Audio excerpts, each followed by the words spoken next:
Sabarmati online classes में आप सभी का स्वागत है। इस वीडियो में हम क्लास 12 फिजिक्स के अंतर्गत मोस्ट इम्पॉर्टेंट डेरिवेशन देखेंगे गॉस की प्रमेय के अनुप्रयोग का, जो कि है अनंत विस्तार की एक समान आवेशित समतल चादर के निकट वैद्युत क्षेत्र की तीव्रता। तो चलिए देखते हैं किस प्रकार से डेरिवेशन को करेंगे।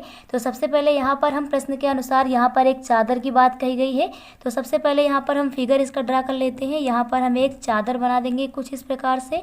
तो ये हमारी जो चादर है ये अनंत विस्तार की है, तो इसे हम इस प्रकार से बनाएंगे। ये हमारा अनंत विस्तार की एक चादर हो गई। अब इस चादर के निकट हमें वैद्युत क्षेत्र की तीव्रता ज्ञात करनी है और कहा गया कि ये जो चादर है ना ये एक समान आवेशित है, तो इसे हम एक समान आवेश दे देते हैं इस प्रकार से। तो हमारी चादर हो गई है एक समान आवेशित। अब इसके निकट मान लीजिए यहाँ पर हमें वैद्युत क्षेत्र की तीव्रता ज्ञात करनी है, तो निकट एक पॉइंट हम ले लेते हैं और इस पॉइंट को लेकर के एक गॉसियन पृष्ठ की रचना करते हैं। तो यहाँ पर हम लोग बेलन बनाएंगे, तो कुछ इस प्रकार से हमारा फिगर ड्रा होगा। जो फिगर का बेलन बनेगा इसी पॉइंट से होकर वो ड्रा होगा। तो इस प्रकार से यहाँ पर हम एक बेलन बना देते हैं, तो ये हमारा बेलन हो जाता है। और इसी प्रकार से हम इधर भी कर देंगे क्योंकि ये हमारा संपूर्ण बेलन बनेगा।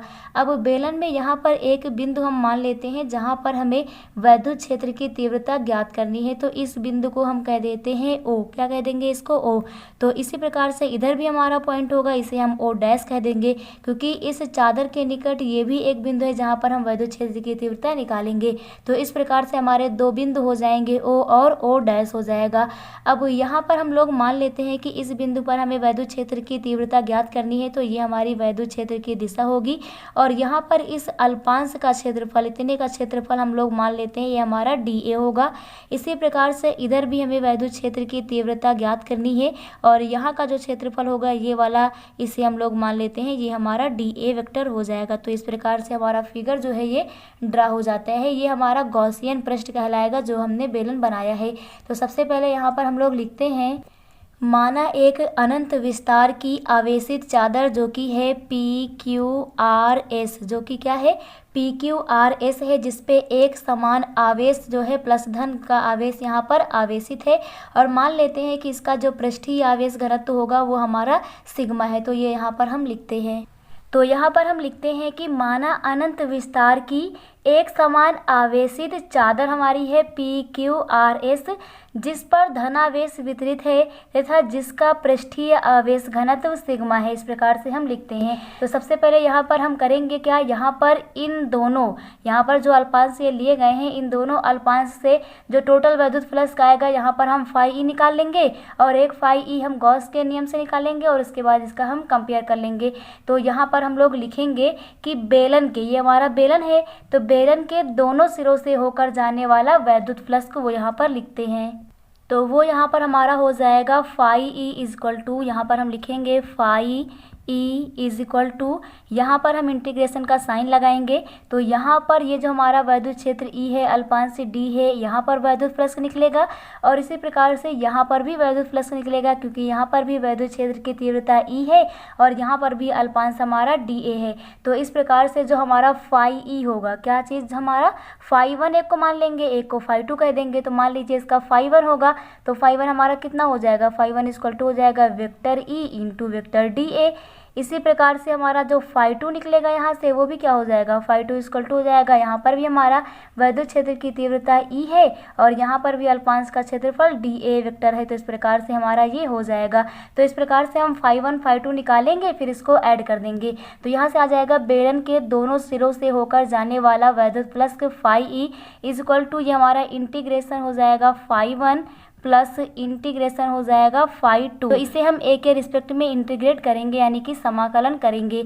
अब यहाँ पर हम लिखेंगे phi E is equal to, तो phi E is equal to यहाँ पर हमारा फाई वन की वैल्यू यहाँ से हम निकालेंगे तो हो जाएगा इंटीग्रेशन ए और फाई वन की जगह पर क्या पुट करेंगे, vector E into vector D A. इस प्रकार से हम पुट कर देंगे, फिर प्लस लगाएंगे, फिर से हम समाकलन का साइन बनाएंगे और यहाँ पर हमारा हो जाएगा ए और यहाँ पर फाई टू की जगह पर हम वैल्यू पुट करेंगे तो हो जाएगा vector E into vector D A हो जाएगा। तो इस प्रकार से हमें ये प्राप्त हो जाता है।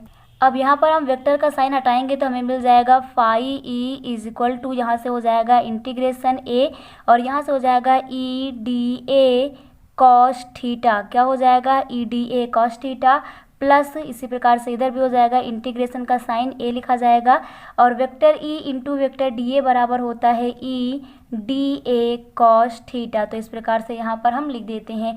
अब यहाँ पर थीटा की वैल्यू देखते हैं तो यहाँ पर थीटा की वैल्यू हमारी 0 हो जाएगी। कितनी हो जाएगी? 0 हो जाएगी, क्योंकि वेक्टर E और वेक्टर DA जो है ये एक ही डायरेक्शन में है, तो थीटा की वैल्यू 0 रखेंगे यहाँ पर।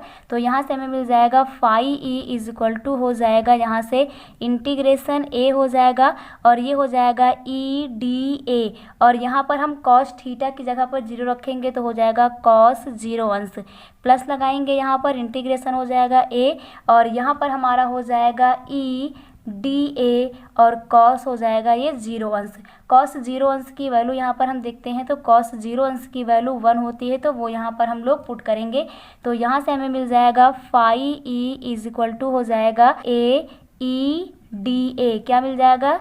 EDA और प्लस यहाँ से भी हमारा मिलेगा वेक्टर A और ये EDA, क्योंकि cos 0 की वैल्यू यहाँ पर हम लोग 1 पुट कर देते हैं। तो यहाँ पर इसको हम ऐड करेंगे तो इस प्रकार से हमें मिलेगा phi E is equal to, समाकलन कर देंगे तो हो जाएगा E और यहाँ से A हो जाएगा EA। इसी प्रकार से प्लस लगाएंगे, यहाँ पर समाकलन करेंगे DA का तो E तो बाहर हो जाना है और जब DA का समाकलन करेंगे तो ये A हो जाएगा। तो यहाँ से हमें मिलेगा phi E is equal to आ गया 2EA। तो यहाँ से हमें मिल जाएगा phi E is equal to हो जाएगा 2EA। इसे हम लोग इक्वेशन फर्स्ट मान देते हैं। तो एक हमने फाई E यहाँ से प्राप्त कर लिया, मीन्स अपने फिगर से गॉसियन पृष्ठ जो कि हमने बेलन बनाया है यहाँ से प्राप्त कर लिया है। दूसरा फाई E हम लोग निकालते हैं गॉस की प्रमेय से। तो यहाँ पर हम लिखेंगे गॉस की प्रमेय से। गॉस की प्रमेय से होता है phi E is equal to होता है Q अपॉन इप्सिलॉन नॉट, इसे इक्वेशन सेकेंड कह देंगे। तो ये हमारा समीकरण 2 हो जाएगा। अब समीकरण 1 और 2 से, इक्वेशन फर्स्ट और सेकेंड से, तो यहाँ पर हम लिखेंगे समीकरण 1 व 2 से। समीकरण 1 व 2 से हम कंपेयर करेंगे तो यहाँ से phi E is equal to phi E के है तो 2AE इज इक्वल टू हो जाएगा Q अपॉन इप्सिलॉन नॉट के। तो यहाँ पर हम रखेंगे 2AE इज इक्वल टू हो जाएगा Q अपॉन इप्सिलॉन नॉट के, मीन्स ये वैल्यू हमारी इक्वल हो जाएगी इस वैल्यू के। अब यहाँ पर हम लोग करेंगे क्या, E की वैल्यू निकाल लेंगे क्योंकि हमें वैद्युत क्षेत्र की तीव्रता ही निकालनी थी। तो E इज इक्वल टू हो जाएगा जा करके ये Q अपॉन इप्सिलॉन नॉट था और यहाँ पर जो 2A है ये मल्टीप्लाइड में है E के साथ में, इक्वल टू के दूसरे साइड जाएगा तो डिवाइड हो जाएगा, तो 1/2A लिख देते हैं इस प्रकार से। अब यहाँ पर हम लोग फार्मूला पुट करेंगे पृष्ठीय आवेश घनत्व का और वहाँ से Q की वैल्यू फाइंड आउट करेंगे। तो यहाँ पर हम लोग फार्मूला लिखते हैं पृष्ठीय आवेश घनत्व का। तो पृष्ठीय आवेश घनत्व, पृष्ठीय आवेश घनत्व को हम लोग सिग्मा से प्रदर्शित करते हैं। तो सिग्मा इज इक्वल टू होता है Q अपॉन A। तो इसका हम लोग यूज़ करेंगे, यहाँ से Q की वैल्यू निकालेंगे तो सिग्मा इंटू A, ये यहाँ पर डिवाइड में है, A इधर जाएगा तो इंटू में जाएगा, तो sigma into A is equal to हो जाएगा Q के। तो इस Q की वैल्यू हम लोग पुट कर देंगे अपने इक्वेशन थर्ड में, इसे इक्वेशन थर्ड मान देते हैं। तो यहाँ पर हम लिखेंगे कि Q का मान समीकरण 3 में रखने पर, Q का मान समीकरण 3 में रखने पर, कहाँ रखेंगे, समीकरण 3 में रखने पर। तो यहाँ पर Q की जगह पर हम रख देंगे सिग्मा इंटू A। तो यहाँ से हमें मिल जाएगा E इज इक्वल टू हो जाएगा 1/2A, इप्सिलॉन नॉट को इसी के साथ रख देते हैं, इप्सिलॉन नॉट इंटू, यहाँ पर Q है तो Q की जगह पर क्या रखेंगे, सिग्मा इंटू A। तो इस प्रकार से रख देते हैं। अब यहाँ पर देखेंगे A से A हमारा कट जाएगा तो E इज इक्वल टू हो जाएगा सिग्मा का 1 में मल्टीप्लाइड करेंगे तो सिग्मा अपॉन 2 इप्सिलॉन नॉट। इस प्रकार से हमारा प्रूफ जो है ये कंप्लीट हो जाता है कि एक समान आवेशित चादर के निकट जो वैद्युत क्षेत्र की तीव्रता होती है वो होती है E is equal to sigma upon 2 epsilon naught. तो इस प्रकार से ये हमारा प्रूव्ड हो जाता है। तो ये प्रूफ आप लोगों को क्लियर हो गया होगा। तो सबसे पहले हम लोग एक फाई E निकालते हैं बेलन के दोनों सिरे से। तो यहाँ पर दोनों सिरों को जोड़ देते हैं। थीटा की वैल्यू यहाँ पर हम लोग 0 पुट करते हैं क्योंकि जो हमारा वेक्टर E है और वेक्टर DA दोनों समांतर हैं। इस प्रकार से हम लोग इक्वेशन फर्स्ट प्राप्त कर लेते हैं। फिर गॉस की प्रमेय से हम लोग फाई E सेकेंड निकालते हैं, इसे हम लोग इक्वेशन सेकेंड कह देते हैं।